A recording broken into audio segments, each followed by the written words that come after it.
విశాఖపట్నంలోని little garden స్కూల్లో minor విద్యార్థి మృతి చెందిన ఘటనపై ప్రభుత్వం తీవ్రంగా స్పందించింది. ఘటన జరిగిన వెంటనే సంబంధిత విద్యాశాఖ అధికారులు విచారణ చేపట్టి ప్రాథమిక నివేదికను సమర్పించారు. ఈ నివేదిక ఆధారంగా ఘటనకు సంబంధించిన వాస్తవాలను సమగ్రంగా పరిశీలించేందుకు 3 మెన్ కమిటీని ఏర్పాటు చేశారు. ఈ కమిటీలో విశాఖ రీజనల్ జాయింట్ డైరెక్టర్, జిల్లా విద్యాశాఖ అధికారి, రెవెన్యూ డివిజనల్ ఆఫీసర్ సభ్యులుగా ఉన్నారు. విద్యార్థి మృతి ఘటనకు సంబంధించిన కారణాలు, తదుపరి చర్యలపై ఈ కమిటీ సమగ్రంగా విచారణ చేపట్టనుంది. ఇక ఇదే అంశంపై మరింత సమాచారాన్ని మా ప్రతినిధి నరసింహ అందిస్తారు.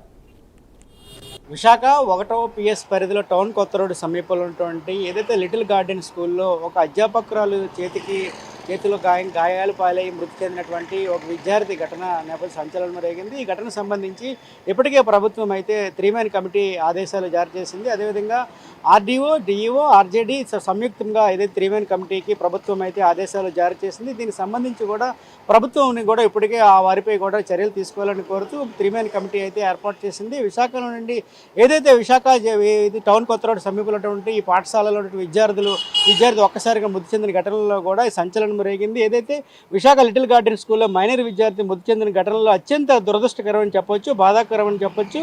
ప్రభుత్వం ఈ ఘటనకు తీవ్రంగా పరిగణిస్తుంది. ఈ నేపథ్యంలో ఘటనకి జరిగిన వెంటనే సంబంధిత విద్యాశాఖ అధికారులు విచారణ చేపట్టి ఆ ప్రాథమిక నివేదిక ఇప్పటికే కూడా సమర్పించారు. ఆ ప్రాథమిక నివేదిక ఆధారంగా వాస్తవాలను సమగ్రంగా పరిశీలించేందుకు కూడా 3 మెన్ కమిటీని ఏర్పాటు చేయడం జరిగింది. ఇందులో భాగంగా Visakhapatnam regional joint director, RJD, జిల్లా విద్యాశాఖ అధికారి, డిఈఓ మరియు రెవెన్యూ డివిజనల్ ఆఫీసర్, ఆర్డీఓ సభ్యులుగా ఉంటారు. అదేవిధంగా చూసుకుంటే ప్రధానంగా విద్యార్థులతో ఉపాధ్యాయులు సున్నితంగా బాధ్యతాయుతంగా మరియు మానవతా దృక్పథంతో వ్యవహరించేలాగా అవసరమైన సెన్సిటైజేషన్ కార్యక్రమాలు నిర్వహించేందుకు చర్యలు తీసుకోవాలని అదేవిధంగా ఒకవైపు విద్యార్థి సంఘాలు అయితే ఆరోపిస్తున్నారు. దీన్ని ప్రతిఘటించి ఏబీవీపీ పలు విద్యార్థి సంఘాలకు కూడా భారీ ఎత్తున అయితే నిరసన కార్యక్రమాలు అయితే గత రోజు నుంచి నేటి కూడా చేపట్టారు. ఇలాంటి ఘటనలు పునరావృతం కాకుండా అవసరమైన అన్ని చర్యలు తీసుకోవాలని సంబంధిత అధికారులను కూడా ఆదేశించడం జరిగింది. 3 మెన్ కమిటీ నివేదిక ఆధారంగా తదుపరి తగిన చర్యలు తీసుకోబడతాయని కూడా ఇప్పటికే తెలియపరిచారు. అదేవిధంగా ఏదైతే ఈ ఘటనకు సంబంధించి కూడా లిటిల్ గార్డెన్ ప్రైవేట్ స్కూల్లో టీచర్ కొట్టడంతో 6 ఏళ్ల ప్రణయ్ తేజ్ మృతి చెందడం కూడా ఒకవైపు కూడా బాధాకరమని చెప్పవచ్చు. బాధ్యులపై సంబంధిత స్కూల్ యాజమాన్యంపై చట్టపరమైన చర్యలు తీసుకోవాలని కూడా ఒకవైపు అయితే స్థానికంగా ఉన్నటువంటి ప్రణయ్ యొక్క బంధువులు, తల్లిదండ్రులు కూడా ఆరోపిస్తున్న పరిస్థితి నెలకొంది. అదేవిధంగా దీనికి సంబంధించి కూడా ధైర్యంగా ఉండాలని, కలిగిన నష్టం ఎవరు కూడా పూడ్చలేదని కూడా ఒకవైపు అయితే మంత్రి నారా లోకేష్ కూడా ట్వీట్ చేసి వారికి అన్ని విధాలా సహాయపడతామని కూడా ప్రభుత్వం తరఫున కూడా అన్ని విధాలా కూడా చర్యలు చేపడతామని కూడా ఒకవైపు అయితే నారా లోకేష్ ట్వీట్ చేశారు. దీనికి సంబంధించి కూడా యావత్ విశాఖని కలిచివేసిన సంఘటన కూడా బాధాకరమని చెప్పవచ్చు.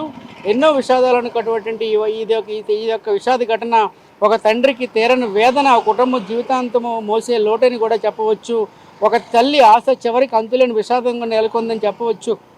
ఏదైతే ప్రణయ్ తేజ్ మరణం పట్ల ఏదైతే విశాఖ వ్యాప్తంగా కూడా గత 2 రోజుల నుంచి కూడా విశాఖ వ్యాప్తంగా కూడా విషాద ఛాయలు నెలకొన్నాయని చెప్పవచ్చు. ఈ ఘటనకు సంబంధించి కూడా ఏదైతే ఏబీవీపీ విద్యార్థి సంఘాలు కూడా ఈ స్కూల్పై కఠిన చర్యలు తీసుకోవాలని, వారి అనుమతులు రద్దు చేయాలని కూడా ఒకవైపు విద్యార్థి సంఘాలు కూడా చెప్తున్నారు. దీనికి సంబంధించి కూడా ప్రభుత్వం 3 మెన్ కమిటీని ఏర్పాటు చేసి ఈ కమిటీకి పూర్తి నివేదిక అందజేయాలని కూడా ప్రభుత్వానికి సంబంధిత 3 మెన్ కమిటీకి ఆదేశాలు జారీ చేసింది. దీనికి సంబంధించి కూడా గత రోజు నుంచి కూడా నేటి వరకు కూడా వివిధ ప్రాంతాల్లో కూడా విద్యార్థి సంఘాలు కూడా నిరసన కార్యక్రమాలు చేపట్టారు. అదేవిధంగా బంధువులు ప్రణయ్ తేజ్ కుటుంబ సభ్యులు కూడా న్యాయం చేయాలని కోరుతూ కూడా ఏదైతే విద్యార్థి సంఘాలు ఒకవైపు అయితే మహిళలు కూడా పెద్ద ఎత్తున బంధుమిత్రులు కూడా ఆవేదన వ్యక్తం చేసిన పరిస్థితి అయితే నెలకొంది.